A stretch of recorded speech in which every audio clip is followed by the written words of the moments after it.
বৃহৎ শক্তিধর মার্কিন প্রেসিডেন্ট ডোনাল্ড ট্রাম্প ইরানে বোমা ফেলতে ইসরায়েলকে নিষেধ করেছেন।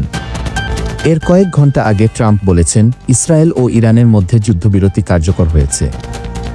এফপির খবরে এ কথা বলা হয়। মার্কিন প্রেসিডেন্ট ট্রাম্প নিজের মালিকানাধীন সামাজিক যোগাযোগ মাধ্যম ট্রুথ সোশ্যালে লিখেছেন, ইসরায়েল, ওই বোমাগুলো ফেলো না। তুমি যদি এটা করো তা হবে যুদ্ধবিরতির বড় ধরনের লঙ্ঘন। পাইলটদের এখনই ঘরে ফেরাও। ইসরায়েলের হামলায় এখন পর্যন্ত 610 জন নিহত। ইরান। ইসরায়েলের সঙ্গে চলমান সংঘাতে ইরানে এখন পর্যন্ত অন্তত 610 জন নিহত হয়েছে বলে জানিয়েছে তেহরান।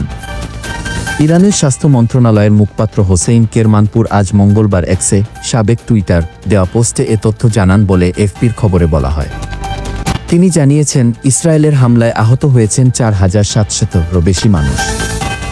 হোসেইন কেরমানপুর বলেন, গত 12 দিনে আমাদের হাসপাতালগুলো অত্যন্ত মর্মান্তিক পরিস্থিতির মুখোমুখি হয়েছে। এর আগে ইরান সরকার জানিয়েছিল, এই যুদ্ধে 400 জনের বেশি নিহত এবং 3056 জন আহত হয়েছেন। ধন্যবাদ। পর্যবেক্ষণ 24 এর সাথে থাকুন।